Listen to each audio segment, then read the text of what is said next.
مقاصد شریعت یعنی شریعت کا قانون جن مقاصد کے تحت مرتب ہوتا ہے اور ترتیب دیا جاتا ہے، اور انسانوں کے لیے جب اسلام اپنا قانون دیتا ہے عمل کے لیے، تو یہ قانون سازی مقاصد شریعت کے تحت ہوگی۔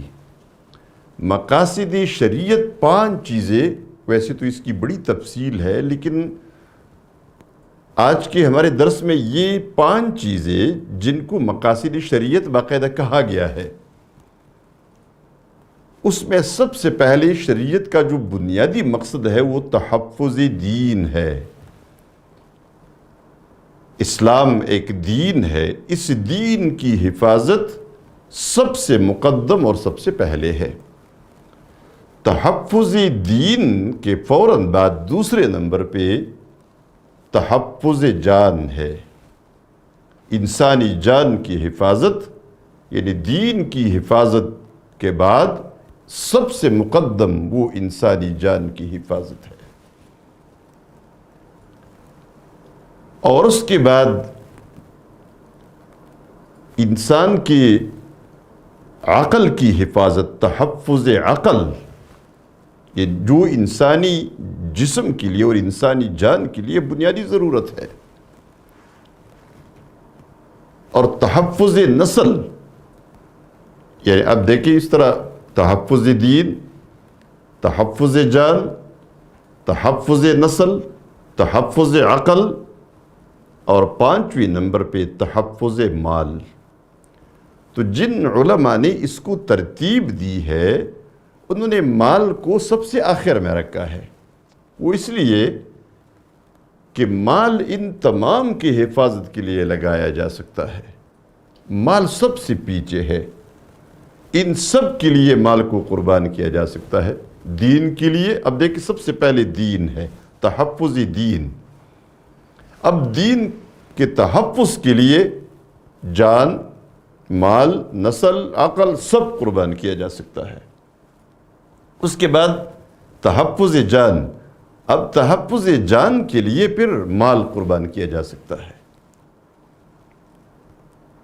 تو اب اس میں اگر آپ دیکھیں ان 5 چیزوں میں یہ جو تحفظ جان ہے، تحفظ نسل ہے، تحفظ عقل ہے، تحفظ مال ہے، یہ ساری چیزیں یہ آج کے ہمارے موضوع سے متعلق ہے کہ نشہ وہ خرابی ہے، نشہ وہ خرابی، وہ فساد، وہ آفت ہے جس سے انسانی جان بھی خطرے میں ہے، اور اس کے ساتھ انسانی عقل سب سے پہلے اس کا ہدف ہوتا ہے۔ یہ جو نشے کو اللہ نے حرام کر دیا ہے، کیوں حرام کیا ہے؟ ویسے کوئی بغیر کسی وجہ اور بغیر کسی سبب کے کسی چیز کو حرام نہیں کیا گیا، بلکہ جو حرام کیا گیا ہے تو اس کی کوئی وجہ ہے، کوئی سبب ہے۔ اور ویسے تمام محرمات میں آپ لوگ دیکھیں، جتنے بھی محرمات ہیں، جتنے بھی یعنی اللہ نے جو چیزیں حرام کی ہے، ان تمام حرام کردہ چیزوں میں اگر آپ دیکھیں تو اس کی پیچھے کوئی نہ کوئی فلسفہ، کوئی نہ کوئی حکمت اور کوئی سبب موجود ہے، کیوں اللہ نے اس کو حرام کیا۔ اللہ تبارک و تعالیٰ نے زنا کو حرام کیا ہے اور اس کے لیے سزا مقرر کی ہے، کیوں اللہ نے حرام کیا؟ اس لیے حرام کیا کہ انسانی نسل کو یہاں اس میں خطرہ ہے۔ وہ نسل اور نسب جو ایک بہت بڑی ضرورت ہے، یہ نسب پورا مشتبہ ہو جاتا ہے اور اس کا کوئی پتہ نہیں چلتا، جیسے جنگل کے درندوں کا اور جنگل کے جانوروں کا پتہ نہیں۔ یعنی ان تمام حکمتوں میں ایک حکمت یہ ہے، اور وہ بے شمار حکمتیں۔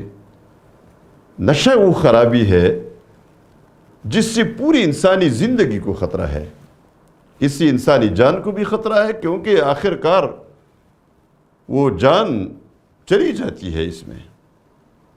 اس سے انسانی نسل کو بھی خطرہ ہے کہ نشے میں جو آدمی نشے کا عادی ہو جائے، وہ نسل بڑھانے سے، شادی کرنے سے، اس سے وہ بے پرواہ بھی ہو جاتا ہے، لیکن اس کے ساتھ کوئی بھی شخص جو نشے کا عادی ہو، اس کے ساتھ کون سی عورت شادی کرے گی؟